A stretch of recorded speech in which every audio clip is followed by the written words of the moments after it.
Salut à tous, c'est Mickaël. On se retrouve pour cette nouvelle vidéo. Aujourd'hui, on a un invité très particulier qui va se présenter ensuite. La thématique du jour, c'est est-ce qu'on peut créer un livret A crypto dans une banque, on va dire, traditionnelle, voir les problématiques qu'on pourrait rencontrer, voir comment on peut construire ça. Donc, l'idée, c'est d'avoir une réflexion autour de ce sujet-là et de voir comment on peut arriver à développer la question. Thomas, je te laisse te présenter et je te laisse introduire la problématique que tu rencontres justement. Bonjour Mickaël, bonjour à tous, merci de m'inviter aujourd'hui.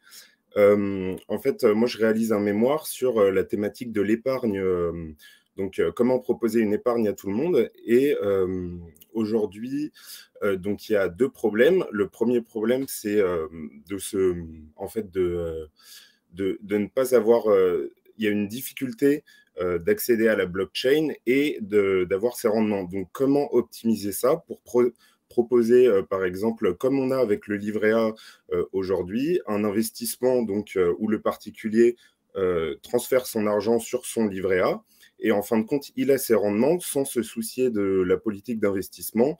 Et voilà. Et donc, si on arrive à proposer ça sur la blockchain, ça fera un vrai changement au niveau institutionnel et pour monsieur tout le monde. D'accord, donc si j'ai bien compris, en fait, l'idée, c'est vraiment d'arriver à proposer une épargne facile avec un rendement qui serait peut-être plus important que ce que proposait la finance traditionnelle à l'heure actuelle. C'est bien ça?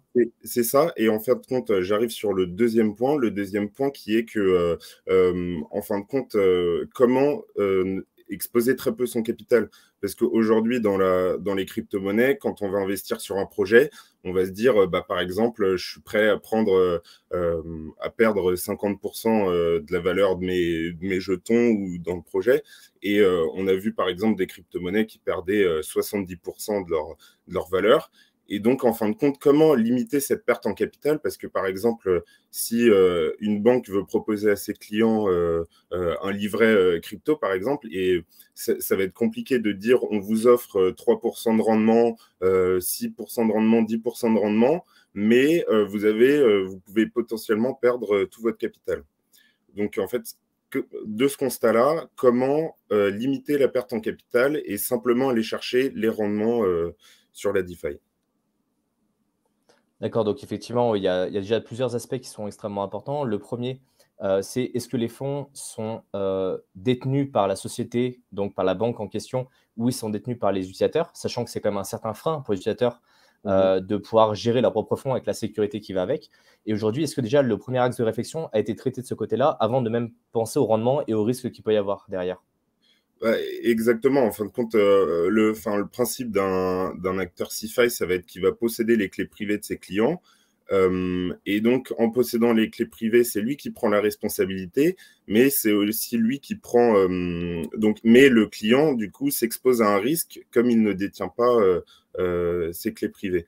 Et, euh, et en fin de compte, euh, et en fin de compte, il y a une architecture à mettre en place du côté des banques pour comment elle va gérer l'investissement et, et envoyer les flux de rendement vers leurs clients. Et donc, par exemple, on peut imaginer que ça peut fonctionner sous forme de fonds. Par exemple, on a aujourd'hui des fonds d'investissement où on peut investir et on récupère une quote-part du fonds.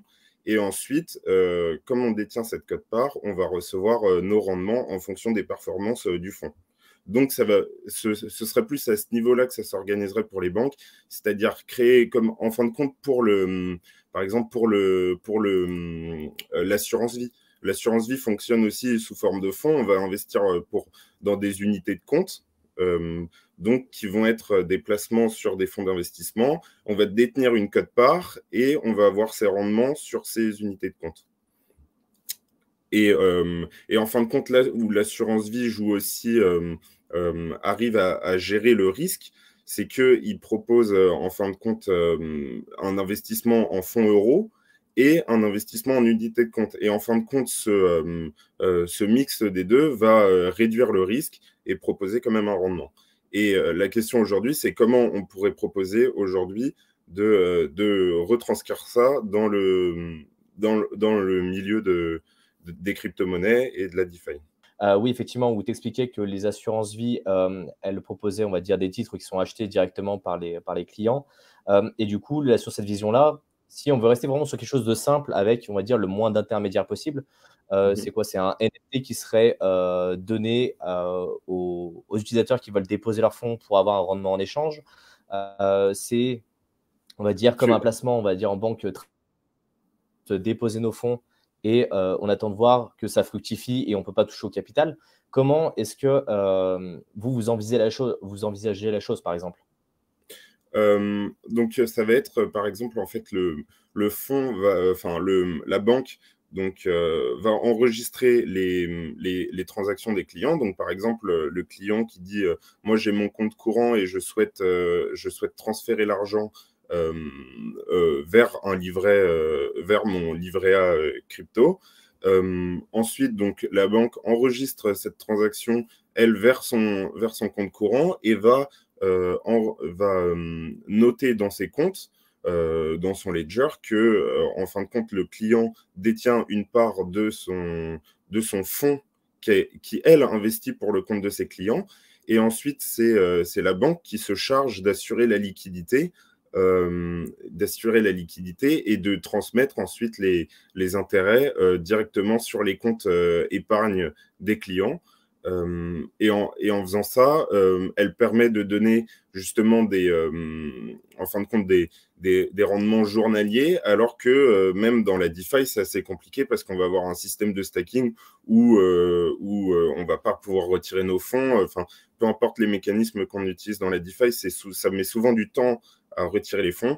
Et donc là, avec ce système où, en fin de compte, il y a des entrants et si on veut sortir, c'est la banque qui assure la liquidité.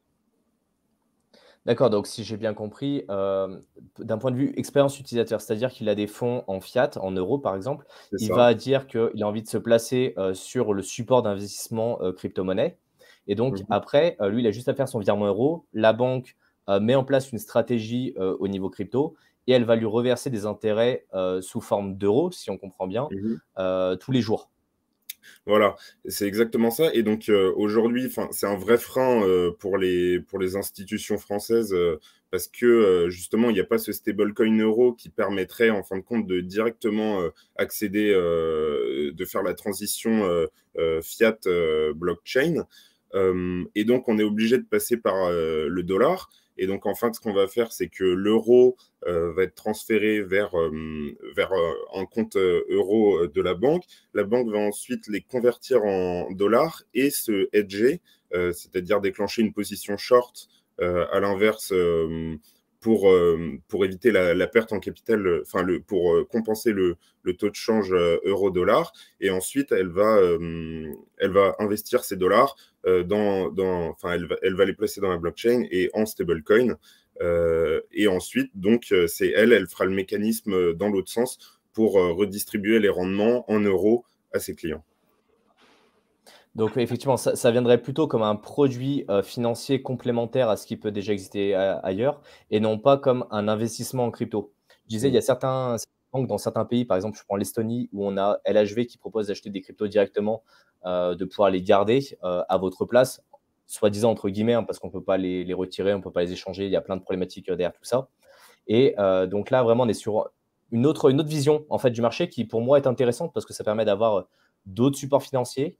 On n'investit pas directement dans la crypto, mais pour moi, on investit sur un support crypto avec un niveau de rendement et par contre, je pense que ce qui va être vraiment nécessaire, c'est d'avoir une transparence qui soit la plus importante possible. Savoir que si, par exemple, je passe, 1 000 ou 10 000 € sur ce support financier, je vais avoir, mon argent qui va être réparti de telle manière sur tel secteur d'activité dans la crypto, que ça soit sur des, cryptos qui ont un fort fondamental, peut-être des cryptos qui vont être plus risqués, savoir quelles plateformes de DeFi vont être utilisées, savoir par exemple, tout à l'heure tu disais qu'effectivement il y avait une conversion déjà euro-dollar à faire et après, cette conversion en dollars crypto, je disais c'est qu'effectivement qui est-ce qui fait cette conversion, dollar crypto? Est-ce qu'aujourd'hui tu as une idée de la plateforme, d'échange qui serait présélectionnée? Est-ce qu'elle serait le PSAN? Est-ce que c'est la banque, en question qui ferait cet élément-là?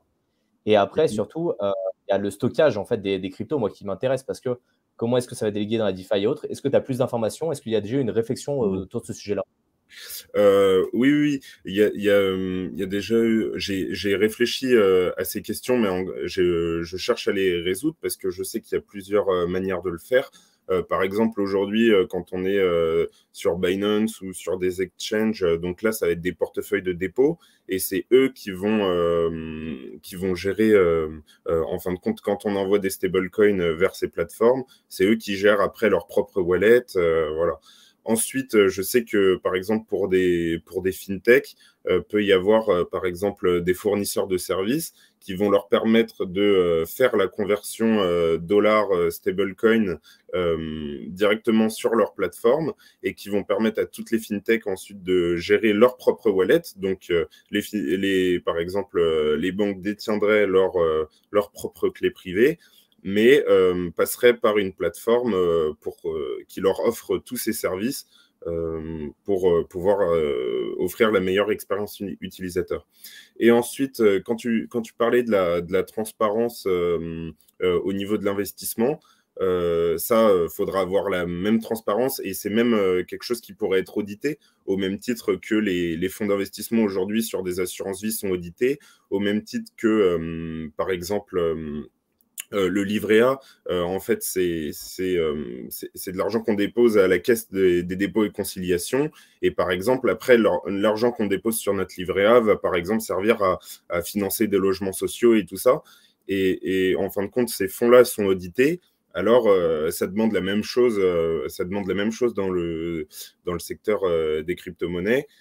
C'est quelque chose qu'il faut faire aussi et pour pas se retrouver avec des acteurs centralisés qui font n'importe quoi et qui prennent des positions trop élevées comme on a vu avec Celsius, euh, par exemple.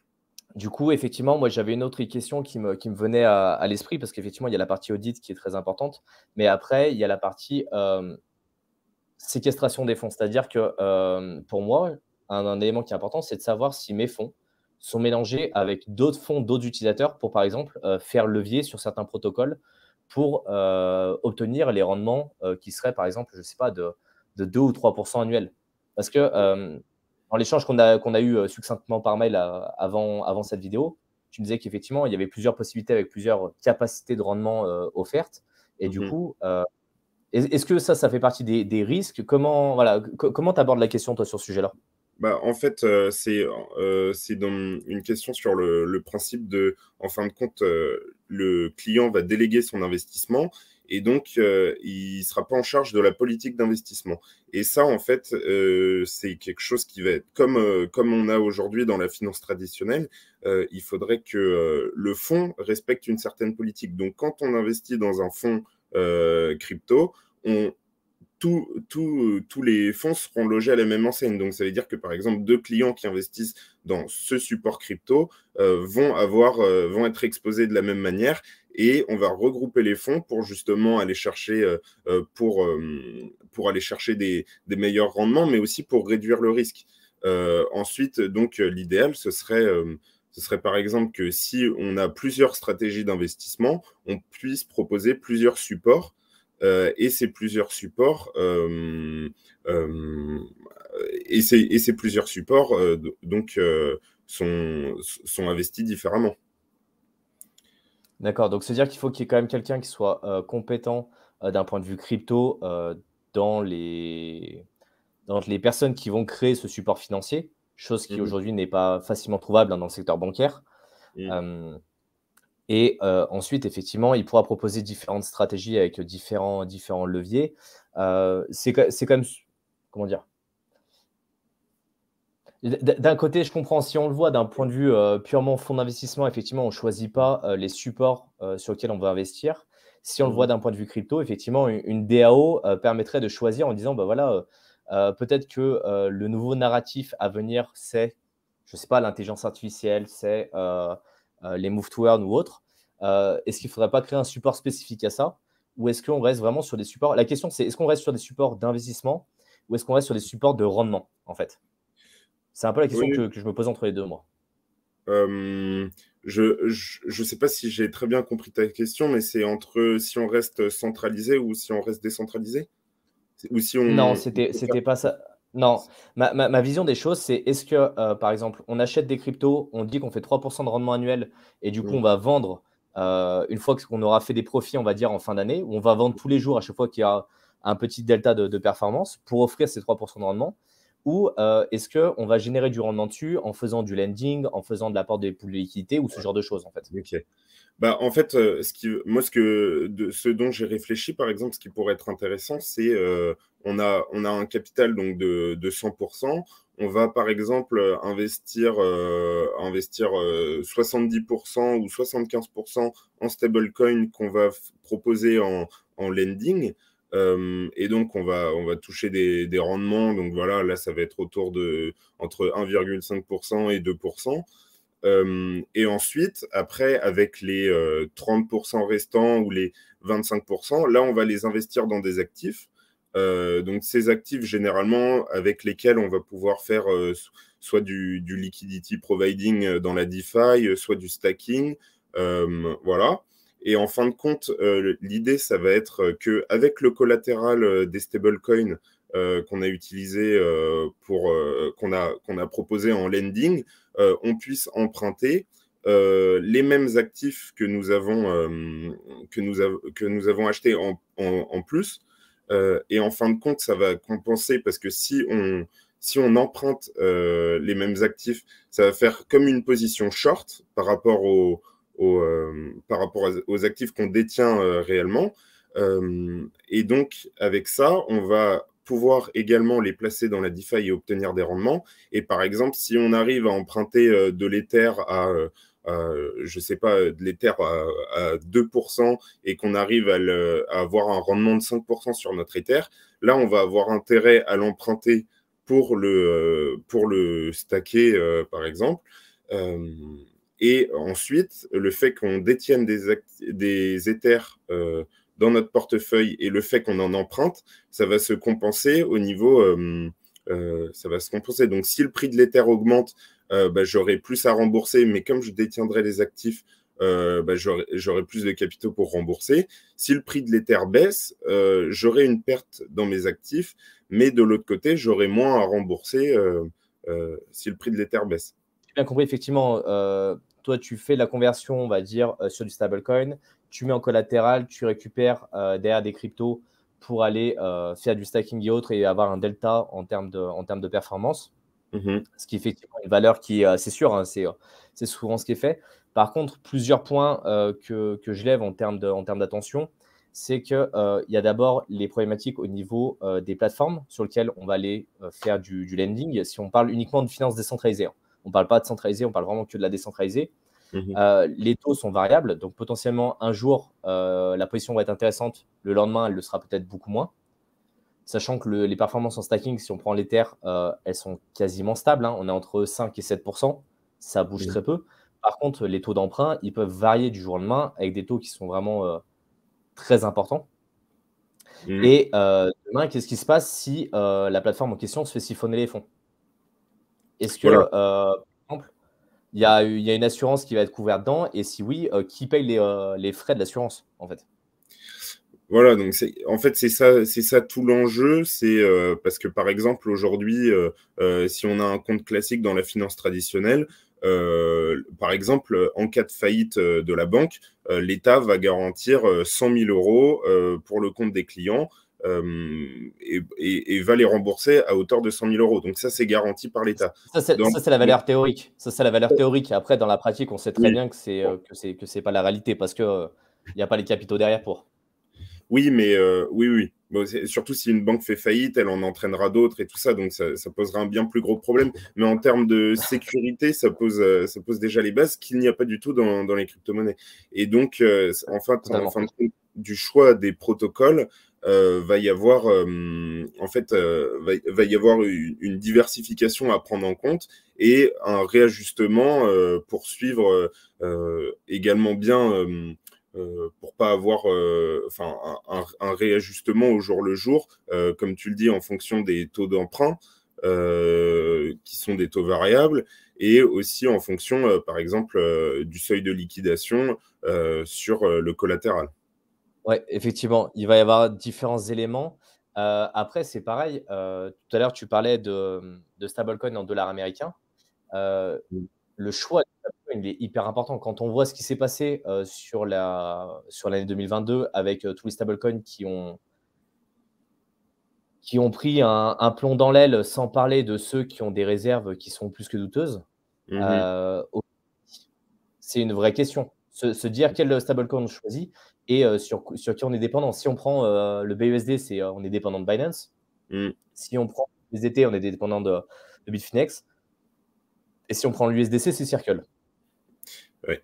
Et DAI, on s'expose aussi à enfin, les stablecoins algorithmiques, ça peut aussi dépeg à tout moment, comme on l'a vu, très bien. Ouais, ouais, ouais, bah, effectivement, DAI a l'avantage de ne pas être de l'algorithmique, hein. Il est quand même, backé Oui, par de l'Ether, je sais. en bonne partie, mais aussi par de l'USDC et c'est là le gros problème. Il y a quasiment 30 du portefeuille qui peut être Mmh. gelé par Circle.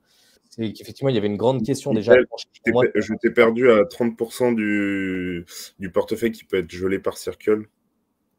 Ouais, ouais, ouais, bah, sur les essais, hein, il fait partie de ce qui permet de baquer, le DAI à l'heure Mhm. actuelle et effectivement, c'est une vraie question, de choisir, le bon stablecoin. On voit qu'il y a l'EURC là qui commence doucement à arriver avec Circle en Europe, mais aujourd'hui, sur un produit long terme, hein, si on parle vraiment de hedge fund où vraiment il y aura des capitaux qui vont être vraiment importants, qui vont être mis dessus, heu se dire qu'on est obligé de faire un mix de ce qu'on a sur le marché et que potentiellement, c'est un risque qu'il faut intégrer dans les papiers que va signer l'utilisateur. Mhm. Parce que là, on n'est pas sur un risque de 2 ou 3. Si Mhm. on prend ne serait-ce que les 4 plus gros du marché, c'est-à-dire que potentiellement, s'il y en a un des 4 qui craque, ça fait 25 au moins sur le portefeuille, hein.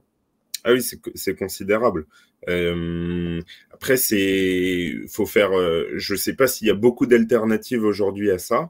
Euh, Mais c'est sûr que c'est à prendre en compte et en tout cas pour le client, il doit en être conscient avant d'investir. Et en fait, ça va être ça aussi tout le problème et enfin tout l'enjeu justement, c'est que il faut cette transparence et que quand on investit, on se rende bien compte aussi que il y a une part de risque que qu'il n'y a pas, par exemple, si on place sur son livret A. C'est pas du tout le même risque et ça, faut que le client le comprenne.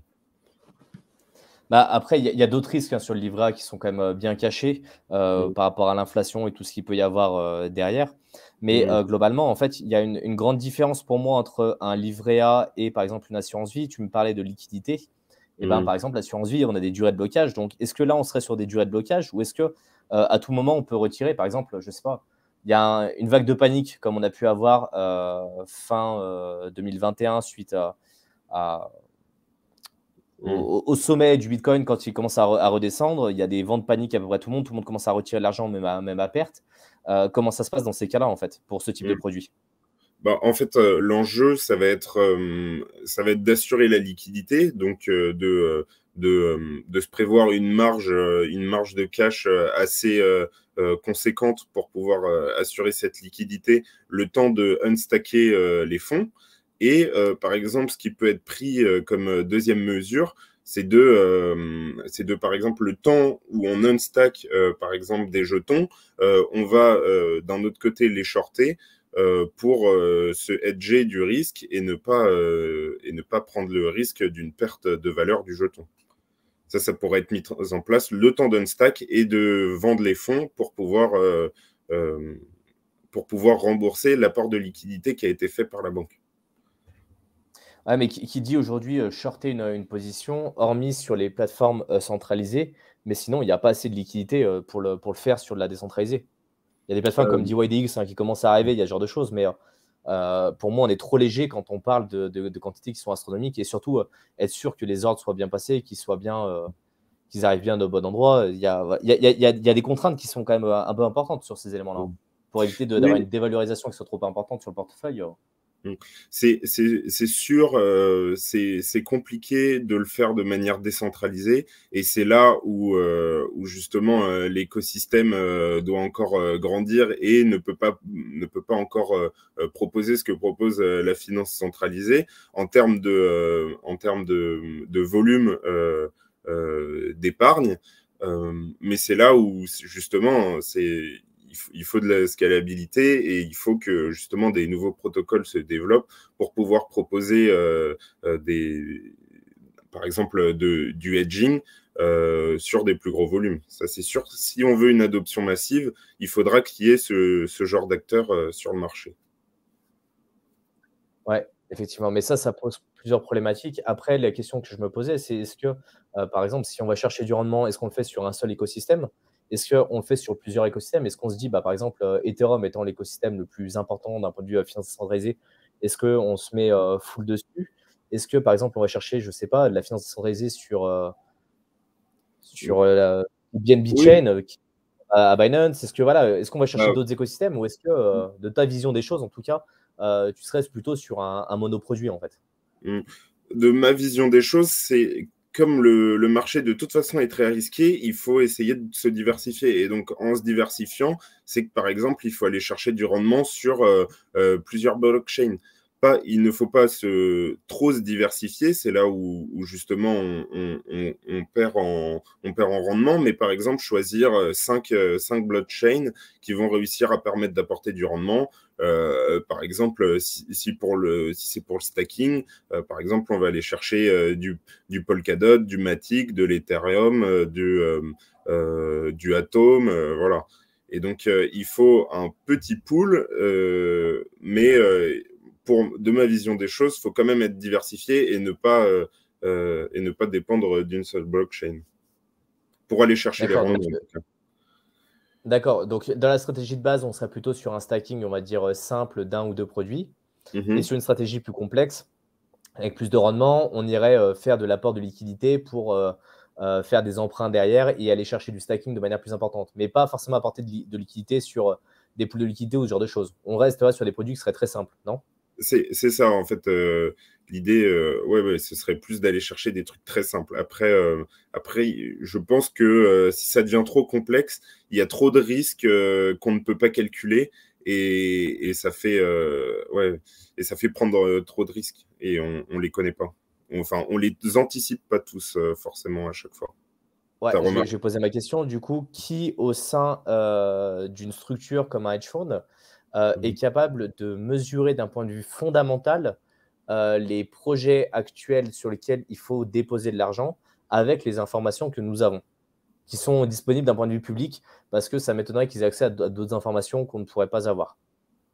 Bah, et qui de qualifié, tu veux dire? Oui, par exemple, si on prend, des structures, j'ai eu travaillé dans une très grosse mutuelle, on avait des actuaires, par exemple, qui calculaient la solvabilité de chaque produit qui était mis en place sur le Mhm. marché et qui, si jamais, tout s'écroulait, ils étaient capables de dire si la société était solvable ou pas dans ce cas-là. Mais là, Mhm. ça va même plus loin pour moi, c'est vraiment l'analyse fondamentale du produit. Par exemple, si on se dit, bah, je sais pas, on va aller faire du lending sur AAV. OK, Mhm. qui aujourd'hui, dans une structure d'un hedge fund, est capable d'aller, démonter de manière, fondamentale et analytique le protocole d'AAV pour savoir Mhm. si oui ou non, ça vaut le coup de mettre 3 millions sur la table?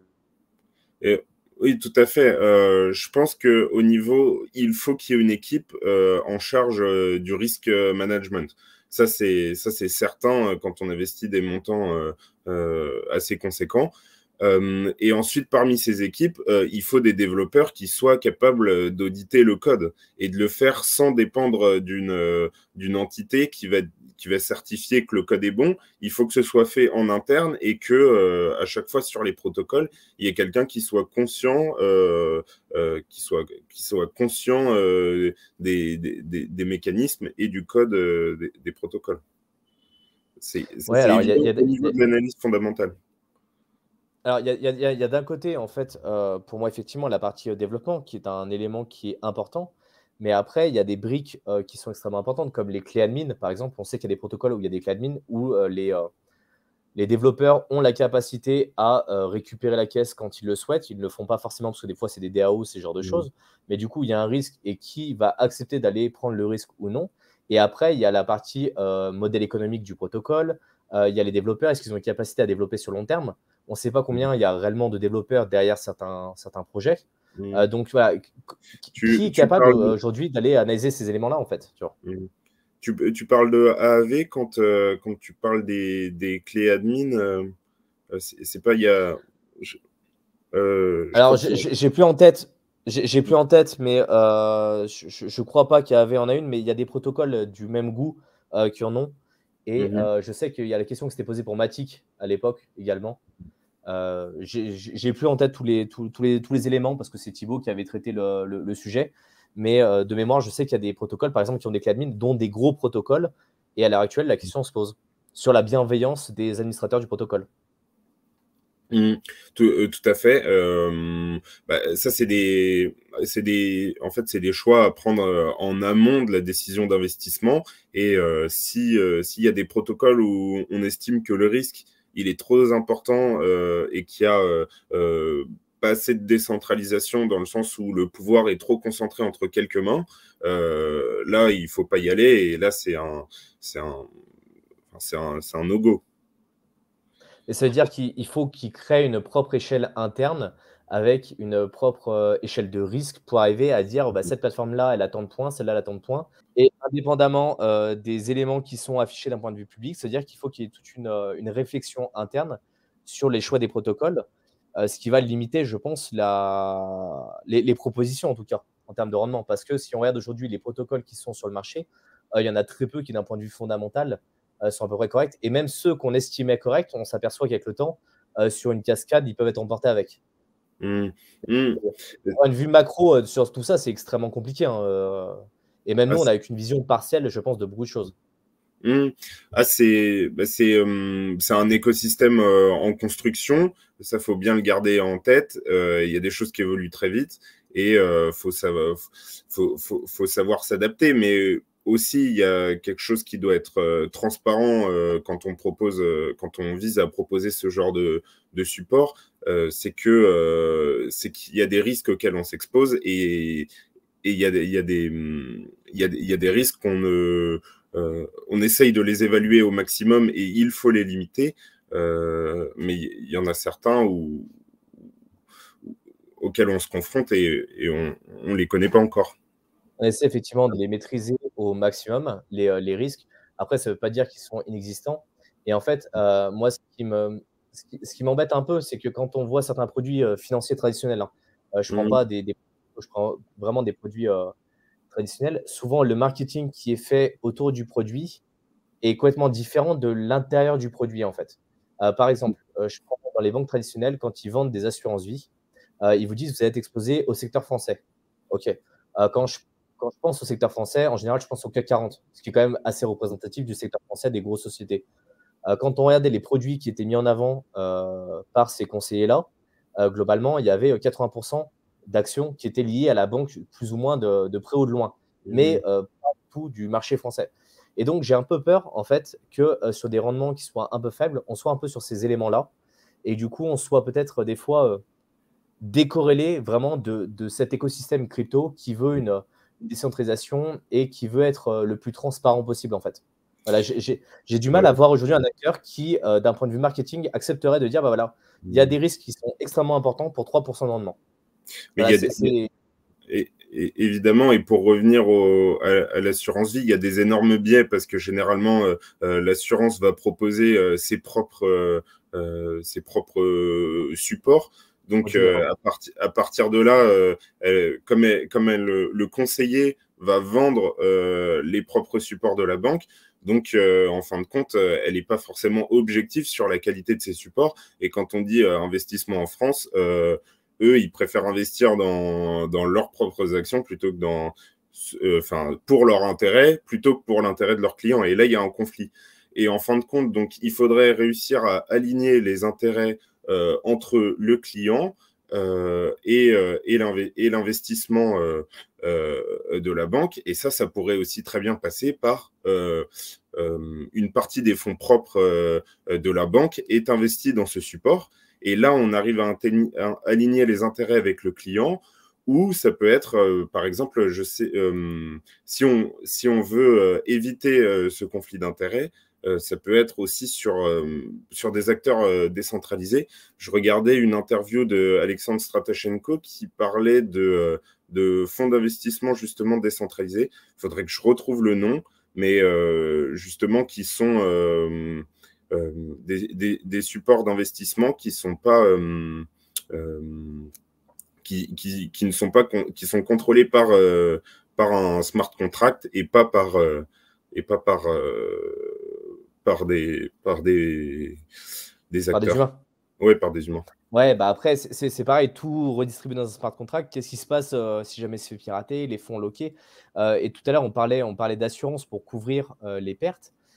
Aujourd'hui, moi, quand je regarde les acteurs, qui sont disponibles d'un point de vue assurance décentralisée, je suis pas sûr qu'il y en ait qui soient assez solides pour couvrir un hedge fund, clairement. Mhm. Pour couvrir, des prêts, entre particuliers, pour couvrir, des DPEG de quelques centaines de milliers de dollars, ça peut passer. Mais, globalement, je vois pas de protocole, en tout cas à l'heure actuelle, qui soit capable de couvrir, plusieurs millions, si jamais il y avait une perte, en fait. Mhm. Oui, oui, oui, c'est sûr, faut que le système s'adapte. Ouais, ouais, il y a il y a une vraie progression là-dessus pour pouvoir proposer ensuite aux clients le moins de risques possible. Mais et justement, et en plus, quand on a des fonds décentralisés par le smart contract, on s'expose aussi à un risque.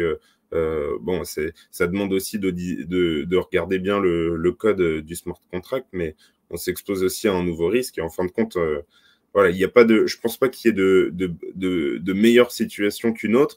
Il y a juste une évaluation des risques auxquels on s'expose en amont à faire et ensuite partir sur la bonne solution qui convient bien avec les intérêts du client et les intérêts partagés.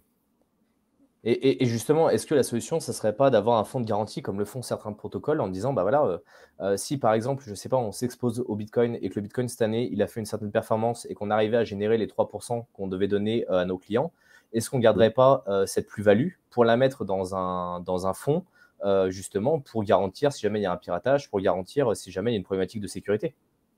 Ouais, super intéressant, j'y avais pas pensé, mais c'est vrai que oui, c'est vrai que pourquoi pas faire un fonds de garantie au même titre qu'une société qui a de la trésorerie et qui va épargner sa trésorerie pour la mettre bah, pour les temps un peu plus compliqués. Tout à fait. Bah, c'est déjà arrivé, hein. Je parle de protocoles comme Thorchain et autres qui ont subi, Mhm. 2 hacks qui étaient un petit peu importants, qui avaient un fonds de garantie qui a couvert à chaque fois, l'intégralité des fonds qui avaient été volés et en fait, Mhm. ça rassure les utilisateurs parce qu'ils se disent: «OK, il y a peut-être pas d'assurance à côté ou l'assurance couvre pas tout». En attendant, le protocole est assez sûr de lui pour se dire: «Bah, on est capable de couvrir même si jamais il y a une problématique» parce qu'il y en aura des problématiques, des piratages, il y en aura. Il y Mhm. a aucun projet, aucun protocole qui est inviolable, hein, il faut vraiment comprendre ça de la base. Et après, c'est comment est-ce que leurs dirigeants vont réagir. Et je pense que c'est là où c'est extrêmement important de montrer patte blanche dès le début en disant, voilà, on a de quoi couvrir X milliers d'assets si jamais demain le marché se casse la figure, si jamais il y a des DPEG, si jamais il y a des... Ça permettra, je pense, de rassurer. Et je pense que certains utilisateurs sont prêts à prendre un peu plus de risques et d'aller chercher un peu plus de rendement si Mhm. justement il y a cette garantie offerte. Et il faut par contre que cette garantie, elle soit vraiment bloquée, verrouillée et que n'importe qui de la banque puisse pas y accéder en fait. Mmh. Tout à fait, tout à fait. Après, je pense que ça, c'est sur du plus long terme. C'est vrai que en fait, ça va être compliqué, je pense, de proposer un fonds de garantie à court terme, mais sur le plus long terme, ça peut se faire, hein. Tout à fait. Mais du même titre que les rendements, par exemple, quand on va proposer un support d'investissement avec des systèmes de stacking, les intérêts composés vont faire que le rendement qu'on aura la première année sera pas du tout le même que la 2, 3, quatrième année. Ah, ce que je disais, c'est qu'effectivement, c'est un projet qui a l'air d'être très intéressant, mais très dépendant des nouvelles technologies qui sont en train d'être développées actuellement sur le marché. Mhm. Et la structure avec laquelle tu es en collaboration, ils ont une vision à combien de mois ou d'années avant de pouvoir sortir un produit qui, semblerait être fini, au moins une V1, qui sera peut-être évolutive, Mhm. d'avoir un produit qui soit, disponible sur le marché? Voilà, c'est en fait ça a horizon d'un an et en fin de compte la finalité par exemple ce serait aujourd'hui c'est quelque chose qui se fait pas du tout sur le marché mais de tokeniser des actions, de tokeniser des bonds et de d'arriver en fait à le faire de manière décentralisée en évitant en évitant le maximum d'intermédiaires et donc proposer des performances bien meilleures Et en fin de compte, l'objectif à plus long terme, et ce qui se fait pas encore, mais ce serait de pouvoir se positionner sur ce genre de segment voilà, qui changerait la donne. Thomas, merci en tout cas pour cet échange. On en refera, je pense, une prochaine fois quand j'aurai une connexion qui sera plus stable parce que ça devient super chaotique. Je pense qu'on a fait déjà une très très bonne introduction au sujet. Je te laisse m'envoyer les différentes questions que tu peux avoir qui sont restées un peu en suspens. J'espère en tout cas que vous avez pu apprendre des choses grâce à cet échange qu'on a pu avoir avec Thomas, et ce sera avec grand plaisir de pouvoir l'avoir à nouveau sur la chaîne YouTube. Pensez à mettre un pouce bleu, pensez à vous abonner, mettez des questions en commentaire si vous en avez sur le type de produit qu'il peut y avoir. Dites-nous aussi si ça vous intéresse d'avoir ce type de produit-là dans votre épargne pour essayer de vous diversifier sans avoir toutes les contraintes techniques qu'il peut y avoir à gérer ses propres rendements et potentiellement gérer ses propres crypto-monnaies par soi-même. Je vous remercie en tout cas pour tout le temps que vous avez passé avec nous ce soir. Et puis, on se retrouve dans une prochaine vidéo.